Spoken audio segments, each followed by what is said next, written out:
Vamos ler em Hebreus capítulo 6. É um prazer estar mais uma vez aqui. Espero que esses dias sejam de proveito espiritual para todos nós.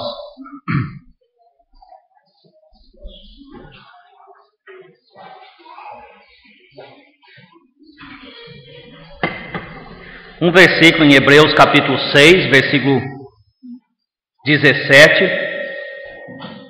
Depois vamos para o Velho Testamento. Hebreus capítulo 6, versículo 17. Por isso, querendo Deus mostrar mais abundantemente a imutabilidade do seu conselho aos herdeiros da promessa, se interpôs com juramento. Repare as palavras usadas aqui, querendo Deus mostrar mais abundantemente, com mais clareza, a imutabilidade do seu conselho. Quer dizer, mostrar que as promessas dele vão ser cumpridas e não há como não serem cumpridas. Ele se interpôs com juramento. Agora vamos para o livro de Gênesis, capítulo 6.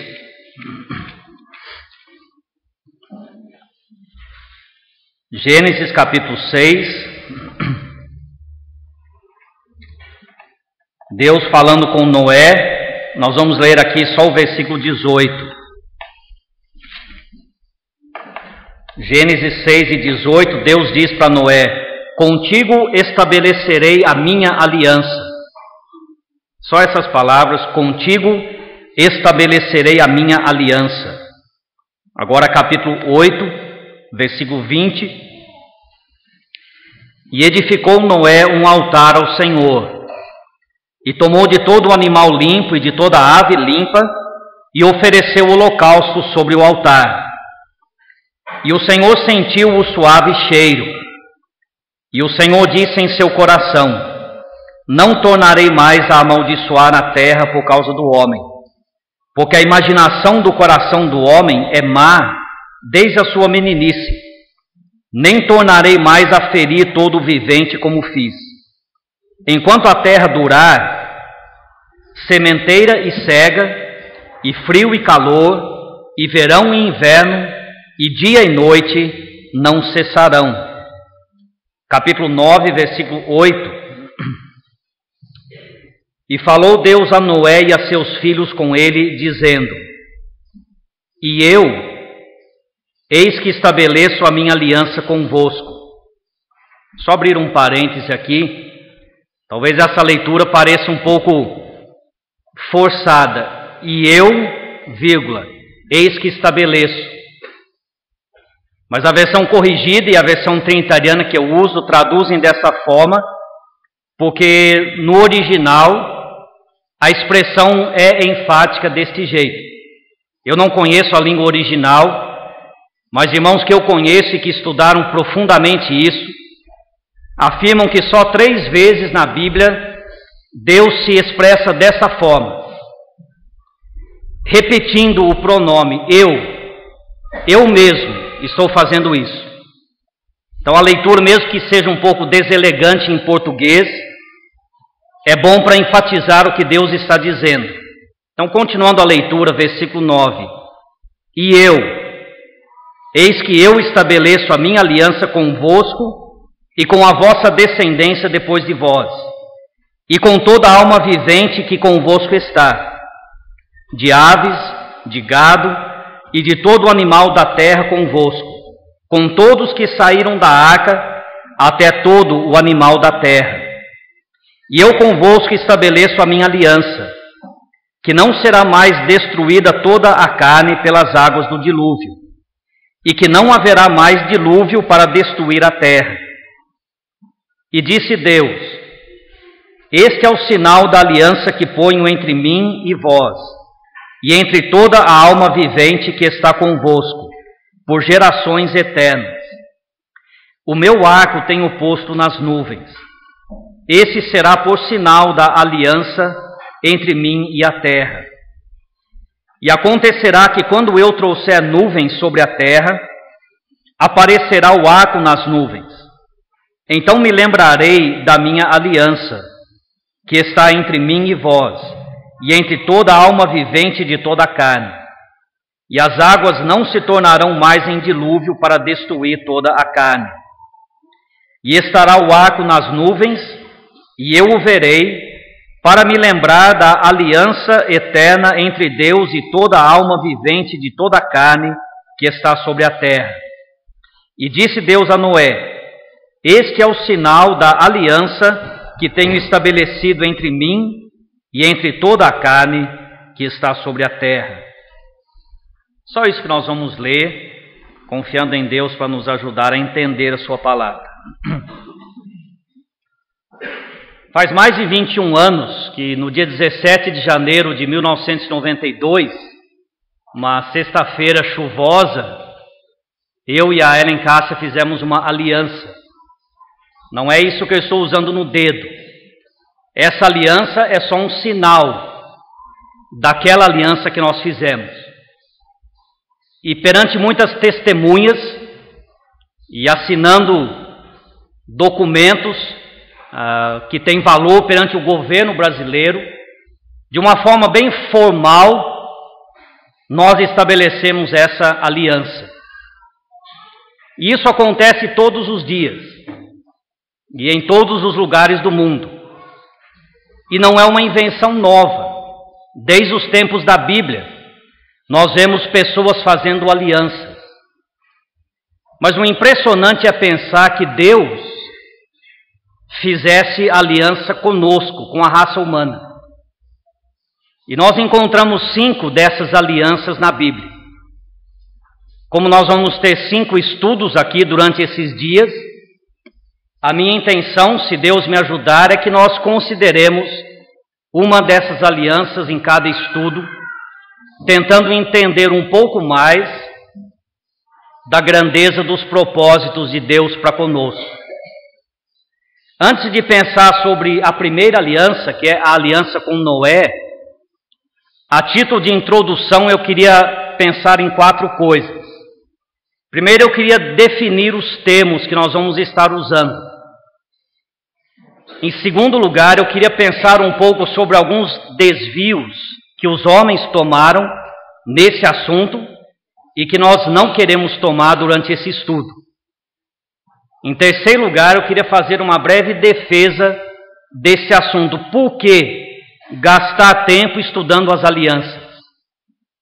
E em quarto lugar, para encerrar a introdução, eu queria demarcar o caminho que está à nossa frente, fazendo um breve resumo dessas alianças, para termos uma noção, mais ou menos, do caminho que eu pretendo trilhar com vocês durante esses estudos, com a ajuda de Deus. Começando com a definição. Nós lemos 8 vezes hoje aqui em Gênesis a palavra aliança. Agora, aliança é mais do que simplesmente um acordo. É mais do que simplesmente uma promessa. Uma aliança, pelo menos no sentido bíblico da palavra, é um acordo formalizado.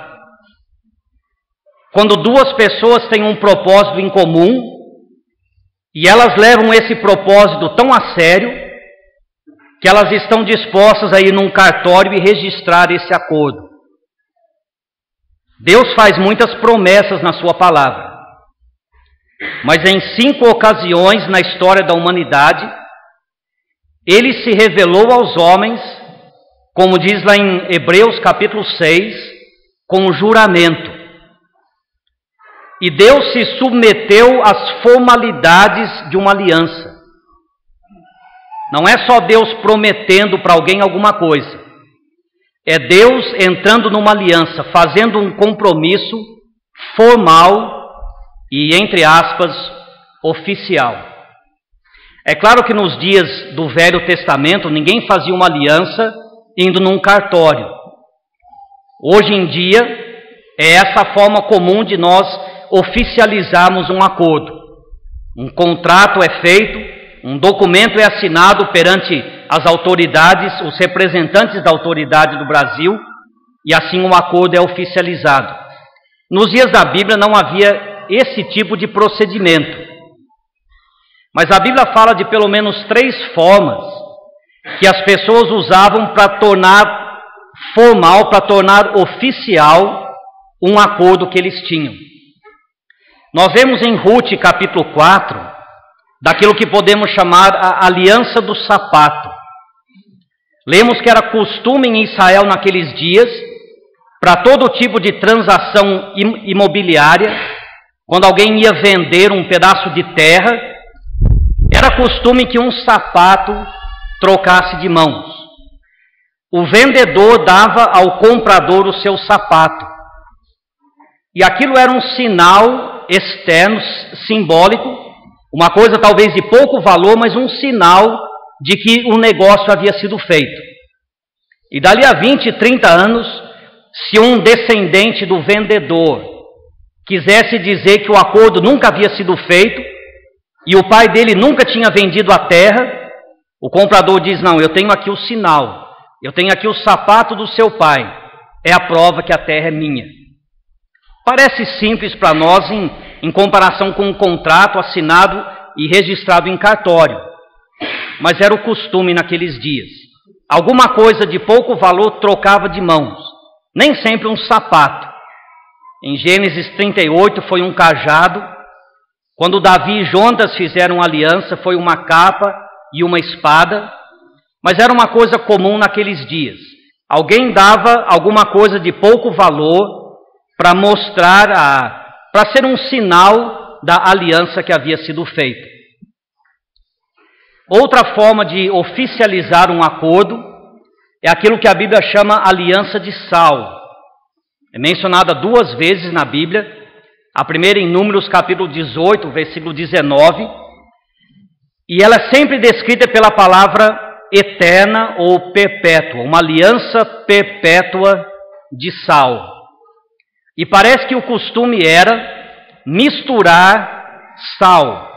As pessoas costumavam viajar com uma bolsa de sal, talvez presa na sua cintura ou na sua bagagem, porque o sal era muito mais valioso antigamente do que era hoje. Alguns até dizem que a palavra salário, ela vem justamente de sal. Alguns recebiam o seu pagamento em sal.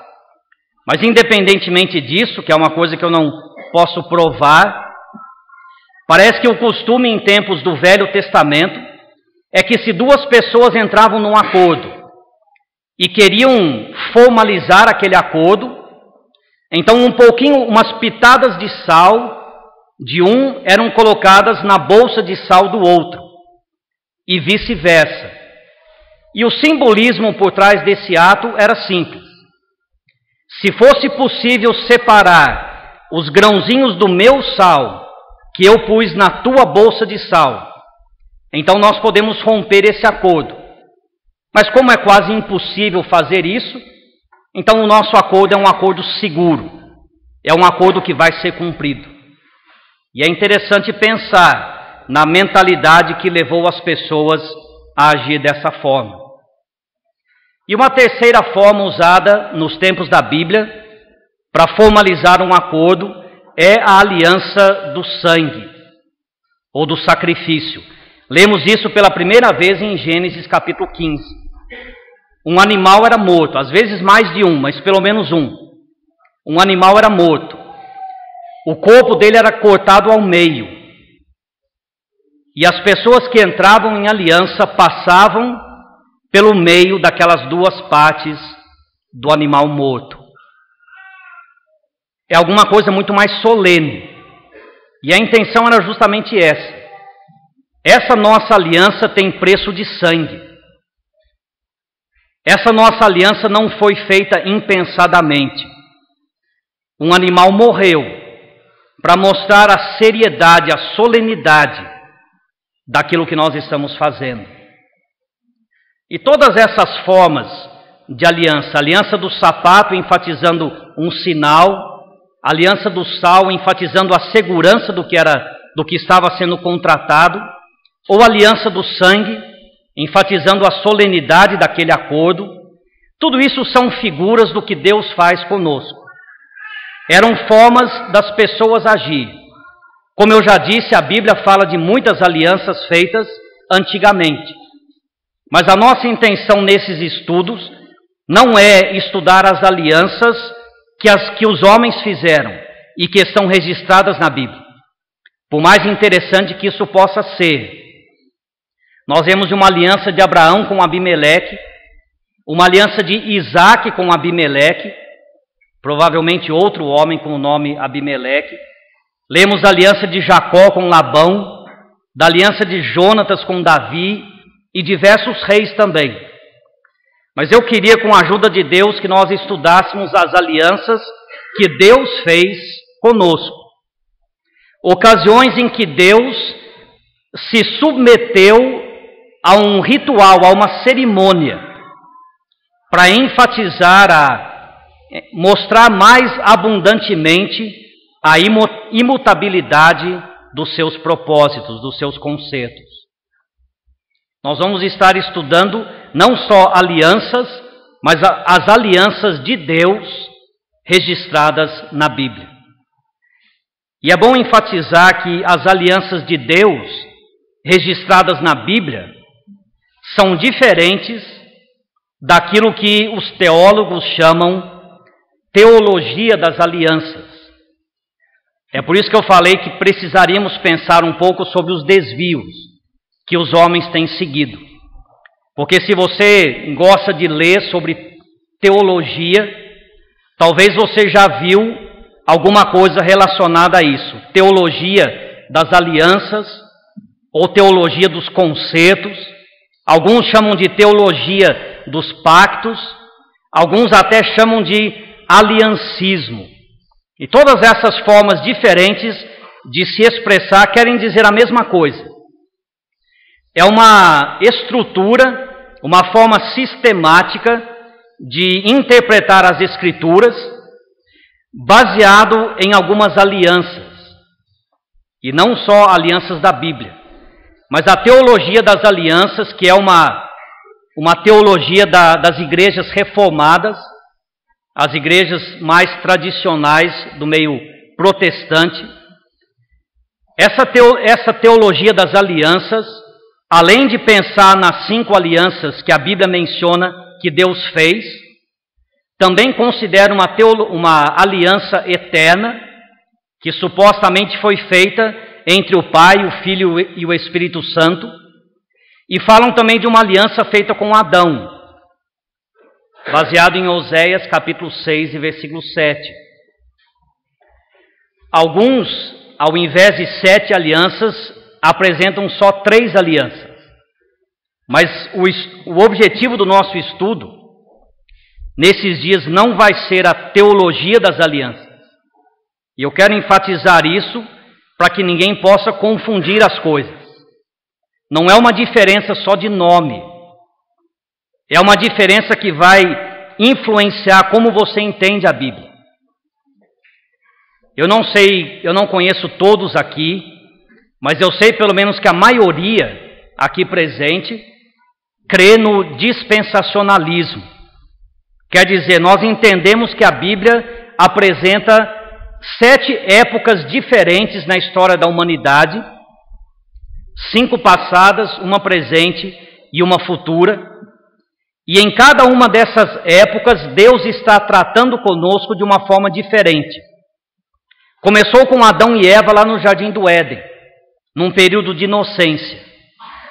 Depois, quando Adão e Eva foram expulsos do Jardim do Éden, eles estavam responsáveis diante de Deus, cada um individualmente. Depois do dilúvio, houve uma terceira época, em que Deus agora deu ao homem o direito de julgar o homem, o governo humano. Aquele que derramar o sangue, pelo homem o seu sangue será derramado. Depois veio o período dos patriarcas, em que Deus agia Deus esperava outras coisas de nós. Depois a dispensação da lei, quando Deus deu os 10 mandamentos. Em sexto lugar, essa dispensação que nós vivemos agora, em que Deus nos trata no princípio da graça. E finalmente, durante o milênio, uma época em que Deus vai agir conosco, baseado em princípios diferentes. A Bíblia apresenta essas 7 dispensações, mas a teologia reformada ela rejeita o dispensacionalismo e, em seu lugar, ela introduz a teologia das alianças. E o principal problema com essa teologia das alianças é que ela confunde Israel e a igreja. Para a teologia reformada, a igreja é Israel do Velho Testamento. Tudo que Deus prometeu para Israel no Velho Testamento está sendo cumprido na igreja no Novo Testamento. É isso que a teologia reformada prega. Mas é isso que eu categoricamente creio que não é feito na Bíblia. Deus usa a palavra Israel dezenas de vezes no Novo Testamento. E todas as vezes, sem exceção nenhuma, a palavra Israel se refere aos descendentes de Jacó, ao povo que hoje habita na terra de Israel. Israel e a igreja são coisas diferentes. E se eu puder fazer um alerta para algum cristão mais novo, enfatizando alguma coisa que foi passada para mim anos atrás. Se você estiver lendo algum livro que apresenta a igreja como sendo a continuação de Israel, então tome cuidado. Se você tem certeza do que está fazendo, continue lendo com cuidado. Mas talvez seria melhor nem continuar lendo. É perigoso, confunde a nossa mente se nós não entendemos a diferença entre Israel e a igreja. Então, mesmo sendo um desvio do assunto, eu creio que é importante enfatizar que, se nós vamos estudar as alianças divinas na Bíblia, nós não vamos estudar a teologia das alianças. É um assunto completamente diferente e é um assunto que eu creio que não está de acordo com o ensino da Bíblia. Então nós definimos os termos. Aliança não é só uma promessa, é uma promessa formalizada. É um acordo que através de uma cerimônia foi tornado oficial. Nós pensamos um pouquinho nesses desvios que nós não queremos tomar. Agora eu queria abrir um outro parêntese para defender um pouquinho o estudo desse assunto. O estudo das alianças não é fácil. Eu quero dizer que exige um pouco de esforço. Não quero dizer que é só algumas pessoas que podem fazer, porque senão eu não estaria aqui falando sobre isso. Mas precisa de um pouco de concentração. Nós precisamos juntar versículos da Bíblia toda, de Gênesis até Apocalipse. E como que juntando peças de um quebra-cabeça, tentar montar um quadro que mostra a perfeição daquilo que Deus tem planejado para nós. É um assunto teórico, um assunto doutrinário. E muita gente defende um ponto de vista que tem uma certa base de verdade, dizendo que se alguma coisa, algum assunto não é prático, então eu não quero perder tempo com isso. Eu fui salvo pela graça de Deus e eu estou indo para o céu. Enquanto eu estou indo para o céu, eu posso servir a Deus aqui na terra. Então, qualquer coisa que me ajude a servir a Deus melhor, ótimo. Mas as coisas doutrinárias, as coisas que falam da glória do céu ou da grandeza de Deus, elas não têm efeito prático na minha vida, então elas não são importantes. Eu quero dizer que nós não devemos seguir essa linha de raciocínio. É claro que nós temos que ser práticos. E graças a Deus, o Adir está tratando de um assunto prático durante esses dias. É bom para dar um equilíbrio em relação a isso que Deus tem colocado no meu coração. É bom nós sermos práticos. Mas nós temos também que preocupar com aquilo que Deus fez. E estudando esse assunto das alianças, haverá pelo menos 3 resultados práticos na nossa vida.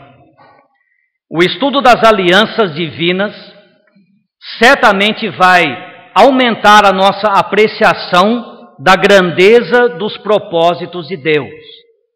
Nós vamos começar vendo que Deus tem um plano para a minha vida individualmente.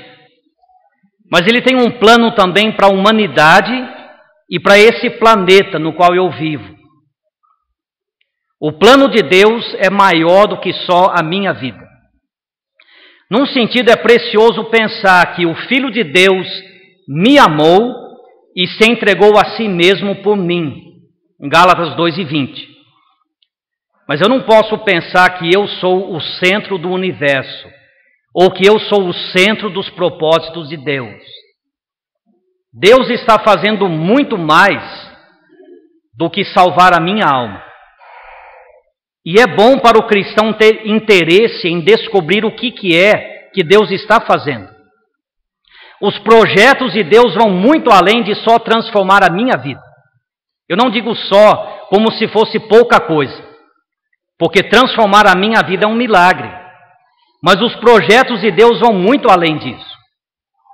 Imagine que você fosse filho de um grande arquiteto que houvesse projetado uma grande cidade e que houvesse feito também para você uma casa. Imagine que o seu pai queira mostrar para você a cidade que ele projetou. E você dissesse: não, pai, eu não quero ver. Eu tenho essa casa que o Senhor fez para mim. É só isso que me interessa. Seria um egoísmo, uma atitude mesquinha, mostraria uma falta de apreciação daquilo que o seu pai fez. E é uma figura muito fraca, mas uma figura do que nós estamos considerando. Deus tem feito grandes coisas na minha vida e pela graça dele vai fazer mais ainda. Mas eu tenho que parar de olhar só no espelho, figurativamente falando, e entender que Deus está fazendo muito mais. E estudando as alianças, nós vamos ficar impressionados com o que Deus está fazendo, o que Ele planejou e o que Ele está cumprindo. E certamente isso vai aumentar a nossa apreciação pela grandeza dos seus propósitos. Vai também nos mostrar com mais clareza a glória da sua palavra, porque nós vamos ver que começando em Gênesis, e avançando pelo Velho Testamento e entrando no Novo, um escritor menciona um aspecto, uma peça do quebra-cabeça, séculos depois outro escritor acrescenta outra peça, passam-se mais 500 anos e outro escritor acrescenta outra peça, e as peças encaixam uma na outra perfeitamente. Para fazer um quebra-cabeça, você começa com uma imagem, e depois você corta ela. Imagina eu desenhar uma peça, e você a quilômetros de distância, e até separado pelo tempo, desenhar outra peça, e as duas encaixar uma na outra, sem haver nenhuma correspondência entre nós. Estudando o assunto das alianças, nós vamos ver uma prova muito clara da inspiração da Bíblia. Como Deus usou diferentes homens para escrever, apresentar diferentes aspectos de um quadro perfeito. E em terceiro lugar, estudar sobre esse assunto vai nos impressionar com a garantia das promessas de Deus. Deus é um Deus que cumpre as alianças. 7 vezes na Bíblia, Deus fala exatamente isso. Deus é um Deus que guarda a aliança e a misericórdia. O homem às vezes promete e não tem intenção de cumprir. Às vezes promete e tem intenção, mas não tem poder para cumprir. Mas Deus é um Deus que cumpre o que Ele promete. Estudando esse assunto, nós vamos ver isso.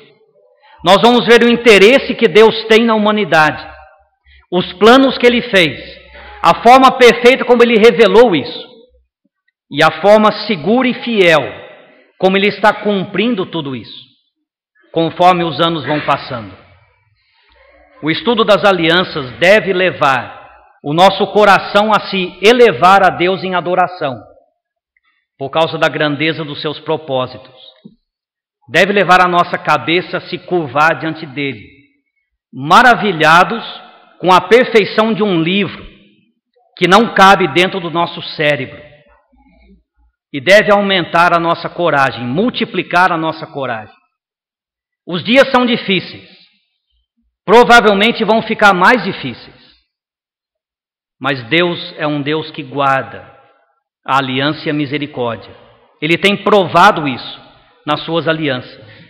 E estudar esse assunto, além de esclarecer um pouco a nossa mente, vai também fortalecer a nossa fé. Querendo Deus mostrar com mais amplitude, com mais imensidão, a imutabilidade dos seus propósitos, Ele se interpôs com um juramento. Ele estabeleceu essas alianças para mostrar para nós a imutabilidade dos seus concertos, das suas alianças. E é proveitoso para nós estudarmos esse assunto. Só rapidamente demarcando o caminho que está para frente, as 5 alianças de uma forma resumida, para nós termos uma ideia de aonde eu pretendo chegar com esses estudos. Quando você vai montar um quebra-cabeça, ajuda muito se você pode olhar naquilo que você quer montar, que geralmente está estampado na tampa da caixa do quebra-cabeça. Então, um breve resumo das 5 alianças. A primeira é essa feita com Moisés, mais ou menos 2.500 anos antes de Cristo. Eu estou usando datas bem arredondadas. A cronologia da Bíblia tem um pouco de dificuldade, eu não posso ser muito dogmático. Provavelmente essa aliança foi feita no ano 2388 a.C., mas aproximadamente 2.500 anos antes de Cristo. Nessa aliança com Noé, Deus prometeu preservar essa terra em que nós estamos. Entenda que Deus está trabalhando para chegar num ponto final. E o ponto final é: Deus vai estabelecer um reino aqui na terra, um reino de paz e de justiça. Uma prévia desse reino virá durante o milênio. E depois nós teremos a eternidade toda para ver Deus reinando na nova terra. Então, em Noé, Deus já nos mostra o primeiro passo. Um reino precisa de uma terra, precisa de um país, de uma federação, um lugar para governar. Então, na aliança feita com Noé, Deus promete preservar esse planeta. Mais ou menos 500 anos depois que fez essa aliança com Noé, Deus fez uma aliança com Abraão, aliança do sangue. Passou no meio daqueles animais que Abraão repartiu. E naquela promessa, naquela aliança, Deus prometeu um povo. Ele disse que Abraão sempre teria uma descendência. E o Senhor diz: eu serei o seu Deus, o Deus daquela descendência de Abraão, e eles serão o meu povo.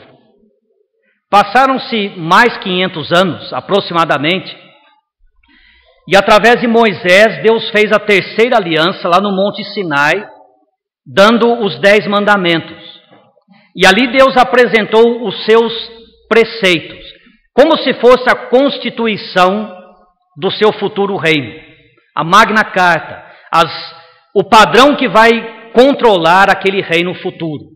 O padrão de santidade que Deus exige daqueles que vão segui-lo. É importante enfatizar desde já que aquela é a única das 5 alianças que é temporária e que já passou. Então Deus prometeu primeiro preservar um planeta para Noé, depois preservar um povo nesse planeta para Abraão, depois ele revelou os seus preceitos. Passaram-se mais 5 séculos, mais ou menos, e para Davi Deus prometeu um príncipe, alguém da descendência de Davi para se sentar sobre o trono e reinar em justiça. Aquilo se cumpriu parcialmente nos descendentes de Davi, mas a aliança deixa bem claro que haverá um cumprimento futuro.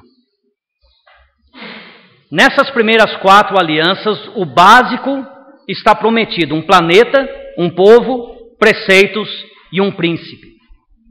Só que falta o mais importante: como é que um Deus santo vai governar sobre pessoas pecadoras? Faltava alguma coisa para transformar pecadores em súditos de um Deus santo. E então, 500 anos mais ou menos depois de Davi, através do profeta Jeremias, Deus pela primeira vez falou de uma nova aliança que ele iria fazer. E essa nova aliança está baseada no novo nascimento, baseado no sangue que o Senhor Jesus Cristo derramou. E através dessa nova aliança, Deus promete purificar os corações daqueles que o amam, para que o reino possa se tornar uma realidade. Essas 5 alianças formam um quiasma, uma figura de linguagem muito usada antigamente, que consiste em colocar algumas coisas numa lista, sendo que a primeira faz um paralelo com a última, a segunda faz um paralelo com a penúltima, e tudo convergindo para o centro daquela lista. Eu só digo isso de passagem, para quem quiser meditar nisso em mais detalhes. A primeira e a última aliança são universais. A segunda e a quarta são especificamente, primeiramente para Israel. E a aliança do meio, a terceira, é a única que é temporária, a única que já passou. Então esse é um resumo do assunto que, com a ajuda de Deus, nós pretendemos estudar juntos durante esses dias. 5 alianças estabelecidas por Deus. A primeira com Noé, prometendo preservar o planeta. Com Abraão, prometendo preservar um povo. Através de Moisés, apresentando os preceitos divinos. Para Davi, prometendo um príncipe. E na nova aliança feita em Cristo, prometendo a purificação interna, purificação do coração daqueles que temem a Deus. Um assunto que mostra que desde tempos passados, Deus está vendo o que acontece aqui. E regularmente, Deus se preocupa em descer até nós, figurativamente falando, e fazer uma aliança. Eu enfatizo de novo, não é só dar uma promessa, é fazer uma aliança, dando um sinal para Noé, o arco nas nuvens, passando no meio daqueles sacrifícios com Abraão, levando o povo lá para o Monte Sinai e dando as tábuas da lei, Deus se submetendo a um formalismo para mostrar mais abundantemente a imutabilidade dos seus propósitos. Deus não precisa disso. A palavra dele é suficiente. Essas alianças, esse formalismo não acrescenta nada às palavras dele. A palavra de Deus é certa. E bastaria ele falar. Ele não precisava fazer uma aliança. Aliás, ele não precisava nem falar. Ele não deve explicações para nós. Nós somos insignificantes.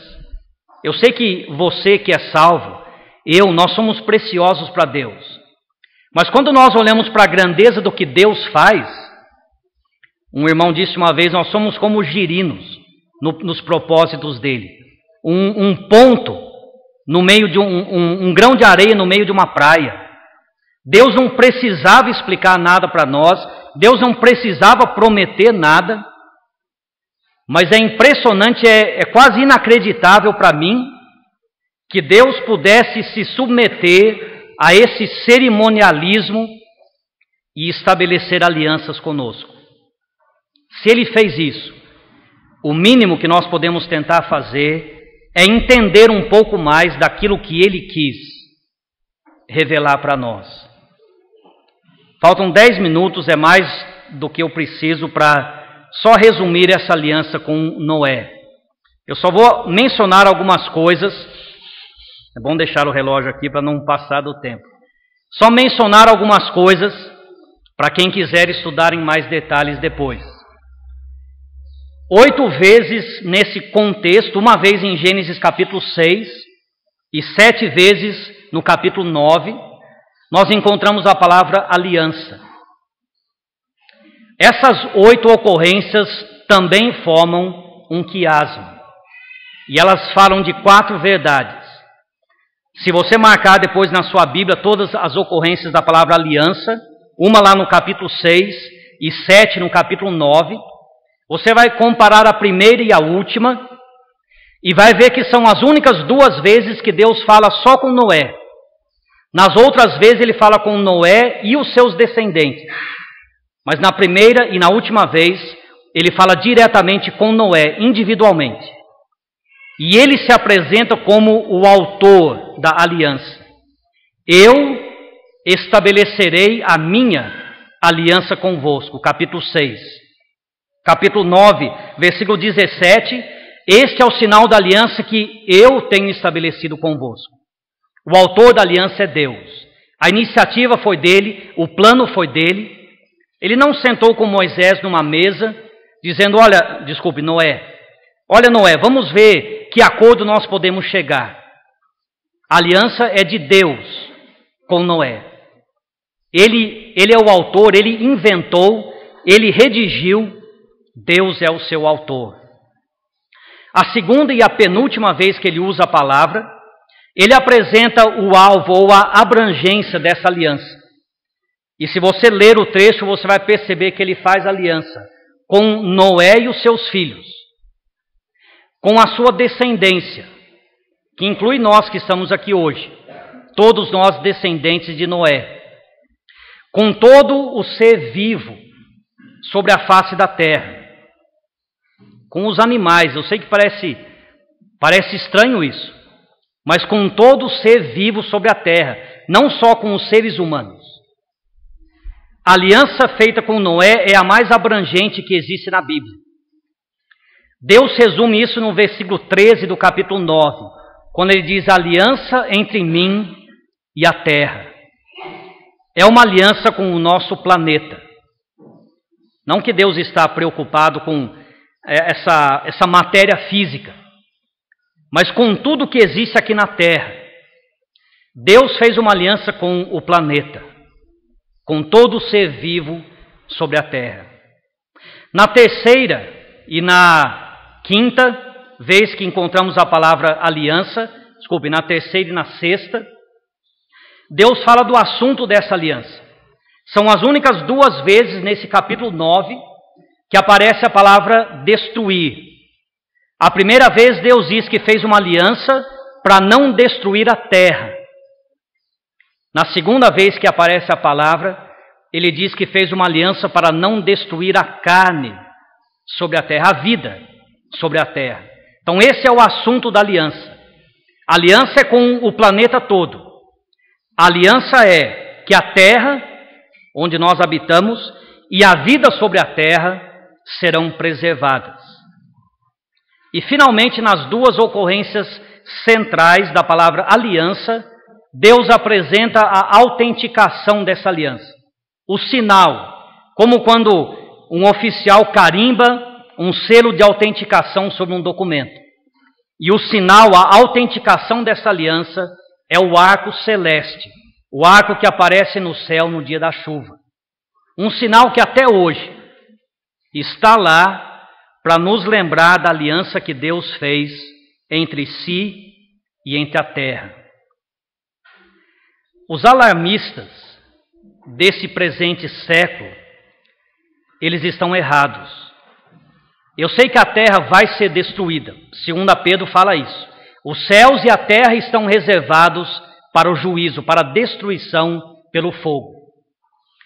Mas a terra vai ser destruída depois que Deus cumprir os seus propósitos. Só depois do milênio.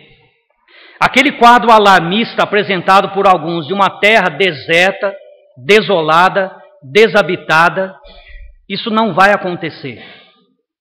Nós vemos aqueles versículos no final do capítulo 8 para enfatizar isso. Deus diz: enquanto a terra permanecer, sementeira e cega, frio e calor, verão e inverno, dia e noite, não cessarão. Eu sei que nós estamos estragando o nosso planeta, mas Deus está em controle de todas as coisas.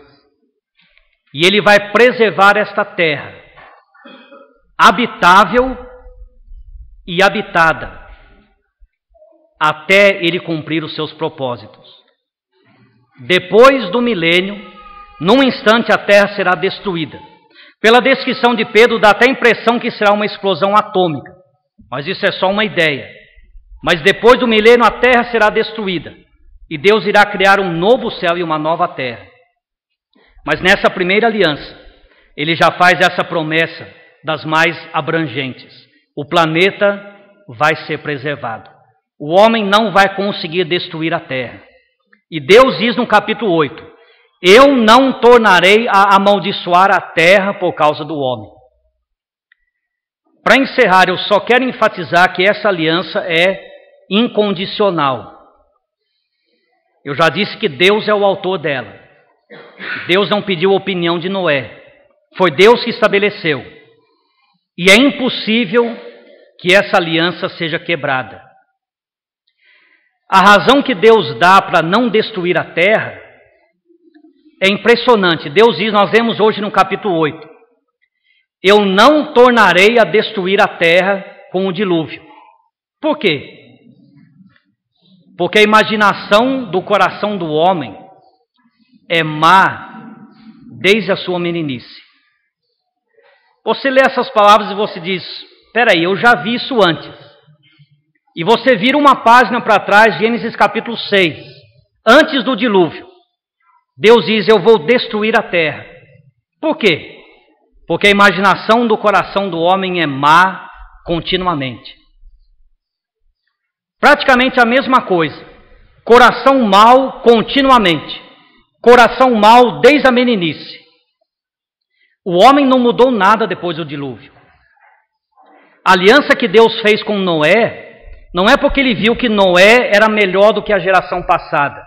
E Deus disse, agora sim, agora vamos fazer uma humanidade boa, então agora eu vou preservar a terra. Deus diz, o homem permanece exatamente o mesmo. O coração do homem é mau e não vai mudar. Então eu vou mudar a minha forma de tratá-los. Eu não vou mais destruir a terra. E quando Deus sentiu o suave aroma do altar que Noé edificou, então Deus disse, eu não tornarei mais a amaldiçoar a terra. Se você gosta de pensar, mais um minuto, se você gosta de pensar em palavras que aparecem pela primeira vez na Bíblia, sempre tem uma importância.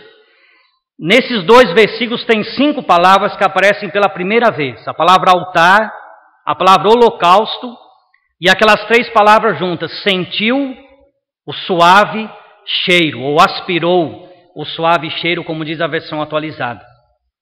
A primeira vez que a Bíblia fala de um altar, ela apresenta esse princípio. Quando Deus sentiu o aroma do altar, então Ele estabeleceu a sua aliança conosco. É assim até hoje. O altar, o aroma e a aliança. Nós somos salvos hoje, não porque nós somos agradáveis a Deus, mas porque Deus viu que o coração do homem é mau desde a sua meninice. E baseado no sacrifício, no holocausto, Deus agiu em graça para conosco. Que Ele nos ajude a compreender a grandeza dos seus propósitos. Demos só o primeiro passo olhando para a aliança com Noé, mas que isso nos ajude já a começar a apreciar a grandeza do nosso Deus. Que possamos entender aquilo que Paulo escreveu em Romanos 11. Ó profundidade da sabedoria, profundidade das riquezas, tanto da sabedoria como da ciência de Deus.